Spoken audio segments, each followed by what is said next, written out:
भाइयों लौट आओ अल्लाह की तरफ। दुनिया का नक्शा बिगड़ रहा है, हालात बदल रहे हैं, लौट आओ अल्लाह की तरफ। ये जो तबलीगी जमात की मेहनत है, ये इस वक्त इंक़िलाब लाने वाली मेहनत है। और तबलीगी जमात की तरफ से सबसे बड़ा जो तकाजा है इस वक्त वो ये है कि अपनी मस्तूरात को इस काम में जोड़ो, घरों में तालीम जिंदा करो, मोहल्ले में बस्ती में तालीम के हल्के कायम करो। हमारे बुजुर्गों का कहना है इस वक्त कि हर दौर में इनकिलाब की शक्लें अलग अलग होती हैं।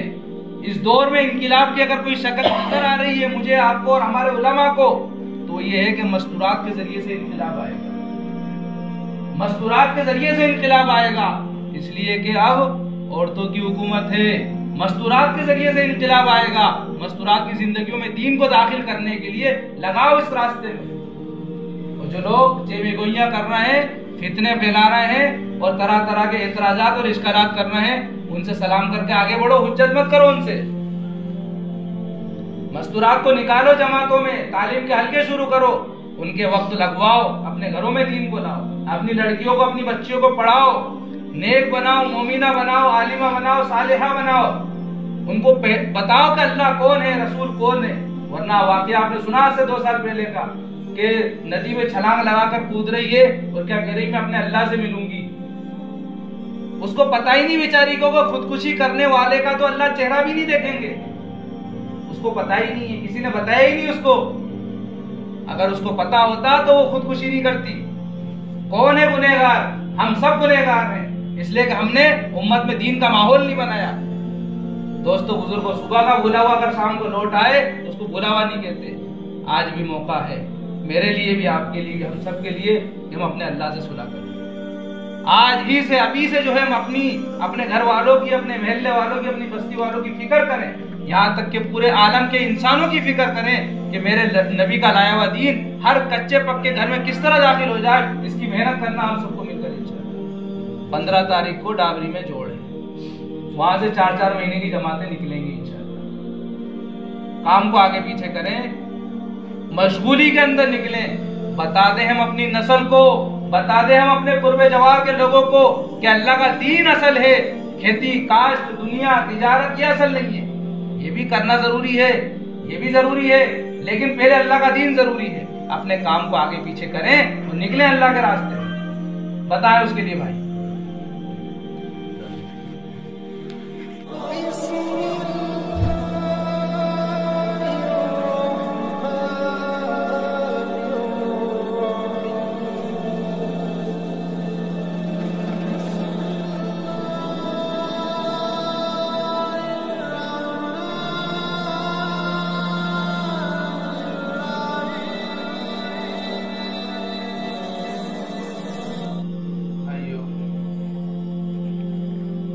अल्लाह ताला ने हम सबको ईमान की अजीम नेमत अता फरमाई है, साथ में अल्लाह ताला ने एक जिम्मेदारी भी दी है। देखो ये बात बहुत आसान भी है और बारहा हम लोग कहते भी हैं, सुनते भी हैं कि हिसाब उसी से लिया जाता है जिसको हमने कुछ दिया हो। अगर आप अपने बच्चे को 100 रुपए दें तो 100 रुपए का हिसाब लेने का हक है आपको, कहाँ खर्चा करें। और अगर आपने दिए नहीं हो तो आपको हिसाब लेने का भी हक नहीं। अल्लाह ताला ने हमें ईमान की नेमत दी है, कुरान की शक्ल में, अहादीस की शक्ल में, मजमुआए इस्लाम की शक्ल में, मजहब इस्लाम की शक्ल में एक दस्तूर, एक कानून, एक आईन अता फरमाया है। जिंदगी गुजारने के लिए एक गाइड बुक अल्लाह ताला ने अता फरमाई है। पूरी जिंदगी का दस्तूर समझाने के लिए अल्लाह ताला ने कमोबेश 1,24,000 नबियों को इस दुनिया में भेजा है। तो अल्लाह ताला हमसे हिसाब लेगा, क्योंकि जो कानून अल्लाह ने बनाया है, जो निज़ाम अल्लाह ने बनाया है, वो सिलसिला नबियों के ज़रिए से, नबियों के ज़रिए खातिमुन नबीयीन हज़रत मोहम्मद सल्लल्लाहु अलैहि वसल्लम के वास्ते से सहाबा को मिला और फिर नस्लन बाद नस्ली सिलसिला चलता हुआ हम तक पहुँचा। अगरचे हम कुरान को और हदीस को जानते नहीं, समझते नहीं, लेकिन कुरान उसके जो है इस वक्त अमीन है। सुना होगा आपने, तौहीद की अमानत सीनों में हमारे है, तौहीद की अमानत सीनों में हमारे है। इतना आसान नहीं है मिटाना हमारा। क्यों नहीं मिटा सकता कोई हमें? नबी की दुआ हमारे साथ है। अल्लाह के नबी सल्लल्लाहु अलैहि वसल्लम ने दुआ मांगी थी, अल्लाह मेरी उम्मत को एक साथ हलाक मत करना।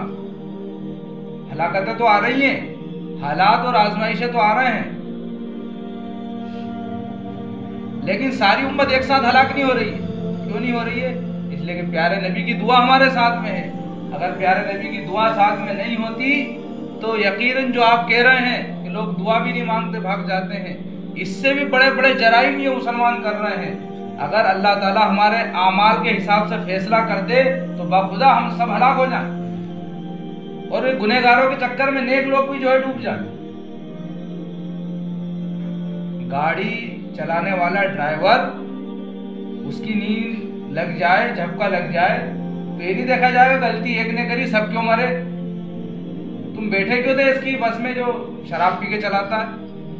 तुम्हें देखना था ना, पहले गौर करना था, जब तुम बैठे हो तब तुम्हें मरना है। ऐसे ही है कि नेक और बद जब अल्लाह की पकड़ आती है तो सबको हलाक कर दिया जाता है। और आज यकीनन बुरे लोगों की वजह से अच्छों पर भी हालात आ रहे हैं, आजमाइश आ रही है। हसन बसरी रहमतुल्लाह अलैह के ज़माने का एक वाक़या आपको सुनाता हूँ मैं, कि हसन बसरी रहमतुल्लाह अलैह बड़े बुजुर्गों में उनका शुमार होता है, और अल्लाह ताला ने उनको सूफियों के सरदार या सूफी कामिल हजरत हसन बसरी रहमतुल्लाह अलैह, उलमा ने कई अलकाब से उनको जो है पुकारा है। विलायत अल्लाह ताला ने उनको अता फरमाई, ताजुल औलिया उनको कहा जाता है। उनके ज़माने में एक औरत, उसके शौहर का इंतकाल हो गया था, और उसका एक लड़का था, उसने उस लड़के की परवरिश की, उसी पे जिंदगी गुजार दी। इत्तिफाक ये हुआ कि वो लड़का जो है गलत सोबत में, गलत संगत में रहते हुए बिगड़ गया, और मुख्तलिफ गुनाह जब इंसान करता है तो बीमारियां भी मुख्तलिफ लग जाती हैं। बेहयाई और इसी तरह बदकारी, ये गुनाह इंसान को जो है दुनिया में ही आजमाइशों में फंसा देते हैं। तो ऐसे गुनाहों में फंसा हुआ था, मौलिक बीमारी का शिकार हो गया। अब माँ तो माँ होती है, इसलिए हमारे बुजुर्गों ने कहा कि सब अच्छों से प्यार करते हैं, माँ वो हस्ती है जो अपने बुरे से भी प्यार करती है। तो बेटा तड़प रहा था, माँ ने सोचा चलो हसन बसरी के पास चलूं, उनसे जाकर कहूं। हसन बसरी रहमतुल्लाह अलैह के पास गई कि मेरे बेटे के ये हालात हैं, इस कंडीशन में है, आप चलिए। हसन बसरी रहमतुल्लाह अलैह ने इनकार कर दिया कि नहीं, मैं नहीं जा सकता, तेरा लड़का तो बड़ा फांसी को फाजिर है, बड़ा बदकार है, वो कोई मानने वाला है क्या? नहीं माने, नहीं गए। माँ फिर आई, जब आकर देखा तो बच्चे की हालत बिल्कुल मरने के करीब थी। उसने कहा अम्मा एक बार और जाओ हसन बसरी रहमतुल्लाह अलैह के पास और कहो कि मैं तौबा करने के लिए तैयार हूँ, मैं तौबा करने के लिए तैयार हूँ। आप जाओ उनके पास, कहो कि मेरा बेटा तौबा करना चाहता है, अगर वो आ जाएं और उनके आने तक मैं जिंदा रहूं तो मैं तौबा कर लूंगा, और उनके आने से पहले मैं मर जाता हूं तो कह देना मेरी नमाज पढ़ा। माँ पहुंची, दोबारा पहुंची हसन बसरी रहमतुल्लाह अलैह के पास। हसन बसरी रहमतुल्लाह अलैह के क़ैलूला का टाइम था, दोपहर का वक्त था, आराम फरमाने के लिए लेटे ही थे कि उन्होंने दस्तक दी। और एक अजीब बात यह है कि ये उनकी मुरीदा थी पहले, अब भी अल्लाह का शुक्र है औरतें भी बेत होती हैं, तो ये उनसे बेत थी, इस्लाही ताल्लुक़ था उनसे। पर्दे में रहकर जो है उनसे मसले मसाइल पूछना या अपनी इस्लाह के बारे में वज़ाइफ पूछना ये आम था पहले, अब आम नहीं है, लेकिन अब भी है, अल्लाह का शुक्र। तो हसन बसरी रहमतुल्लाह अलैह ने कहा कि मतलब एक शागिर्द समझकर कि बेटा अब वो तेरा बेटा जो है ना तौबा नहीं करेगा, और वो इतने दिन तो हो गए समझाते हुए, और मेरे क़ैलूला का टाइम है, मैं अभी नहीं जा पाऊँगा, तुम जाओ। उन्होंने बताई वरना समाजत की, लेकिन वो हसन बसरी रहमतुल्लाह अलैह नहीं गए। हालात इतने खराब थे उस लड़के के नहीं गए। वरना बुजुर्गों की ये शान नहीं होती। और हसन बसरी जिनको अल्लाह ने विलायत अता फरमाई थी वो मना कर दें, ऐसा नहीं होता। लेकिन वो लड़का था ही इतना फासिक व फाजिर, बताना चाह रहा हूँ गुनाह कितना ज्यादा कर चुका था कि एक वक्त का वली उसके लिए नहीं आ रहा है, उसको तौबा कराने के लिए नहीं आ रहा है। फिर आई वो और आकर बेटे के पास बैठी तो बेटे से कहा कि बेटा तेरे लिए तो उन्होंने मना कर दिया, तूने भी इतने गुनाह किए कि आज एक वक्त का वली तेरे पास नहीं आ। उस लड़के ने एक वसीयत की कि मैं मर जाऊं तो मेरे गले में तेरे दुपट्टे का फंदा डालकर घीसते हुए मुझे ले जाना, चौराहे पर चारों तरफ घुमाना। और वसीयत का मतलब जिस पर अमल करना जरूरी होता है, और लोगों को बता देना कि जो फासिक व फाजिर होता है, जो अल्लाह का नाफरमान होता है, उसकी सजा ये। दूसरी वसीयत ये है कि मुझे मुसलमानों के कब्रिस्तान में दफन मत करना, इसलिए कि मैं गुनहगार इंसान हूँ। वक्त का वली मुझे जो है तौबा कराने नहीं आया, मेरी नमाज भी नहीं पढ़ाएंगे वो। उन्होंने नमाज का भी इनकार कर दिया था कि जनाजे की नमाज भी नहीं पढ़ाऊंगा, इसलिए कि बुजुर्गों का ये शेवा रहा है कि वो जनाजे की नमाज नहीं पढ़ाते, गुनहगार। यहाँ तक कि नबी ने भी नहीं पढ़ाई फासिक व फाजिर लोगों की नमाज।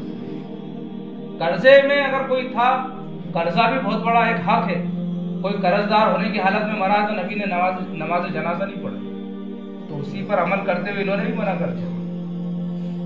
दो वसीयत की, बेटे का इंतकाल हो गया, माँ रो रही है। एक तो बेटे के जाने का गम, दूसरा वसीयत ऐसे कर दी कि इस पर अमल कैसे करूं। क्या देखती है कि कुंडी बजी और कुंडी खोली तो हसन बसरी मौजूद थे। कहा कि आप हजरत यहाँ कैसे, आपने तो इनकार कर दिया था। कहा यकीनन मैंने इनकार कर दिया था, शायद कि तेरे बेटे ने ऐसी तौबा कर ली अल्लाह से कि अल्लाह को रहम आ गया, पर अल्लाह ताला ने मुझे खुसूसी पहुंचाया। तो अल्लाह ताला का जो निज़ाम है जरा में हरकत में आ जाता है। दोस्तों बुजुर्गों, आज गुनाह तो कर रहा है लेकिन तौबा का एहसास नहीं है, जिंदगी रुख से हटी हुई है। वो पहले के लोग थे, गुनाह करते थे तो तौबा भी करते थे। आज गुनाह कर रहे हैं लेकिन तौबा की तौफीक नहीं होती, बल्कि अपने गुनाहों पर मुतमईन है, अपने गुनाहों पर मुतमईन। बड़े से बड़े हालात आने लेकिन तौबा नहीं कर रहे। मसनवी शरीफ के अंदर एक वाकया लिखा है, वाकया तो बड़ा लंबा है, मैं आपको छोटा सा करके सुनाऊं।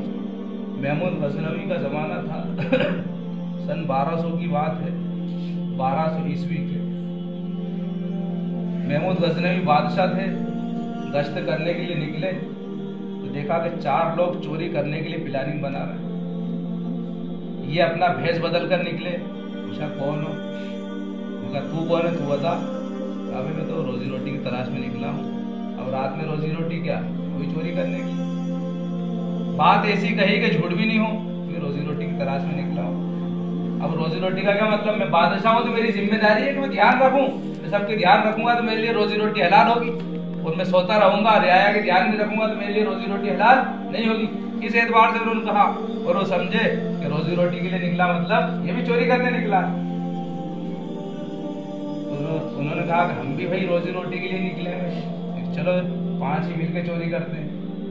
तो महमूद गजनवी रहमतुल्लाह अलैह ने पूछा कि मुझे बताओ, मैं चोरी करने के लिए हुनर चाहिए, तुम्हारे पास हुनर भी है कि नहीं है, पता चला कि ले जाकर फंसवा दो। तो चारों ने कहा कि हाँ हमारे पास हुनर है। एक ने कहा कि मैं कुत्ता जब भौंकता है तो मैं समझ लेता हूँ कि कुत्ता क्या कह रहा है, कुत्ते की आवाज को समझता हूँ मैं कि कुत्ता क्या कह रहा है, तो उस वजह से मैं लोगों को आगाह कर देता हूँ कि भाई कुत्ता ये कह रहा है। दूसरे ने कहा कि मेरी नाक इतनी तेज है कि मैं खुशबू सूंघ लेता हूँ कि माल कहाँ है।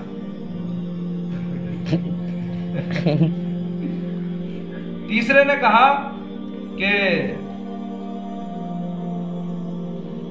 मैं इतना ताकतवर हूं, ये घुसा मारूं तो दीवार तोड़ दूं। चौथे ने कहा कि मेरी आंखें इतनी मजबूत है कि एक बार जिसको रात में देख लूं दिन में भी पहचान लेता हूँ, रात के अंधेरे में किसी को देख लूं तो दिन में भी पहचान लेता हूँ। ठीक है। ने कहा भाई बुजुर्ग आप भी तो बताओ आपके पास क्या हुनर है? तो महमूद गजनवी रहमतुल्लाह ने कहा मैं जब दाढ़ी हिलाता हूँ तो मुजरिमों को रिहाई मिल जाती है। तो ने कहा ये तो बहुत अच्छी बात है, चलो हमारे साथ कहीं फंस गए तो तुम दाढ़ी हिला देना।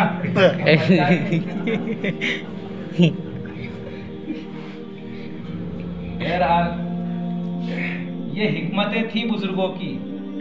इस तरह से वो जो है देखते थे कि कौन क्या कर रहा है, फिर उनको चोरी पर रोक लगाते थे, उनको सजा के जरिए समझाकर, जैसे भी आगे आएगा। बहरहाल दूसरे दिन तो मामला, उस दिन चोरी करने पहुंचे, जब चोरी करने जा रहे थे तो कुत्ता भौंक रहा था। तो जिसकी जो कुत्ते की आवाज समझता था उसने कहा कि कुत्ता कह रहा है कि बादशाह हमारे साथ चल रहा है।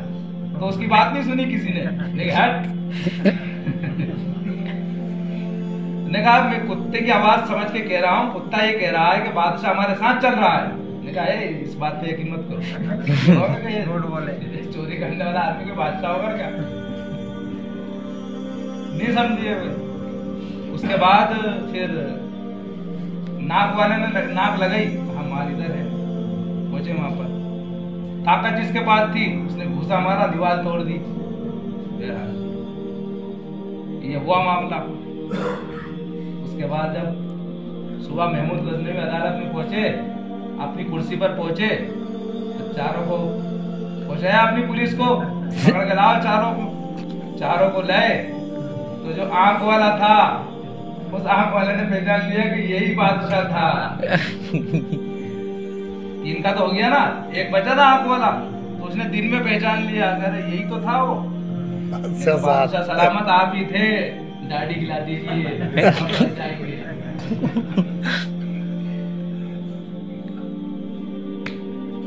तो इस तरह से उन्होंने उनको फिर सजा नहीं सुनाई, उनको समझाया और रिहा कर दिया। दाढ़ी हला देखी जाओ। इस वाक़ये को सुनाकर मैं ये कहना चाह रहा हूँ, वाक़ये से अल्लामा रूमी रहमतुल्लाह अलैह ने बहुत सारे सबक अख्ज़ किए। एक सबक आपको बताना चाहता हूँ मैं, कि जो आंख रात में जागेगी वो दिन में पहचान लेगी। मतलब जो आंख रातों में उठकर अल्लाह के सामने रोएगी वो कयामत के दिन अल्लाह को पहचान लेगी कि ये मेरा मालिक है, यानी उसको अल्लाह का दीदार नसीब होगा। दोस्तों बुजुर्गों, आज आंखें दिन में भी जो है बंद है, रात में भी बंद है। दिन में क्या बंद है कि हम गलत देख रहे हैं, आंखें बंद कर, गलत सुन रहे हैं, कान बंद कर दिए, उस पर कोई भी हमारा दिल हरकत नहीं कर रहा है। और इसी तरह रात में भी बेखाबी हालत में सो रहा है। तो ये बुजुर्गों की जिंदगी बता रही है कि बादशाह होने के बाद भी गश्त कर रहे हैं, लोगों को समझा रहे हैं। आज हमारा हाल ये है। तो बादशाह से चढ़वा देते सूली में हज्जाज बिन यूसुफ की तरह। हज्जाज बिन यूसुफ तो जरा सा भी रहम नहीं करता। हज्जाज बिन यूसुफ का हाल जो है था, रात को शिकार नहीं करते, पुराना वजीर कौन सा है? ये हट। हज्जाज बिन यूसुफ का हाल ये था, उसको कोई शिकार नहीं मिलता, उन्होंने कहा कौन है पुराना वजीर, इसी को निपटा हुआ है। बगैर जुर्म के वो मार दिया करता, हाथ की सफाई के लिए मार दिया करता था। 1 लाख से ज्यादा कत्ल उसने खुद अपने हाथ से की, लाखों का कातिल।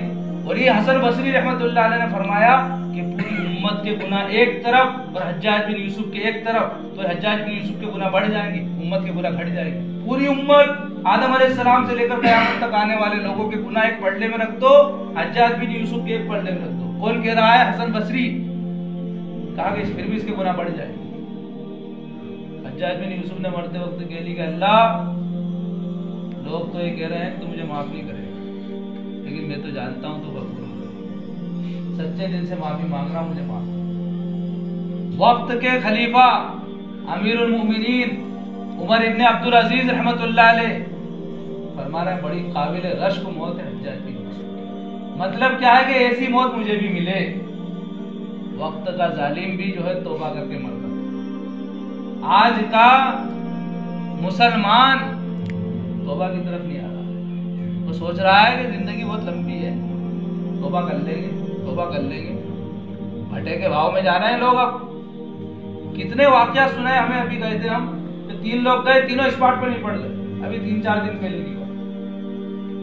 और आप भी जानते होंगे ऐसे वाकया।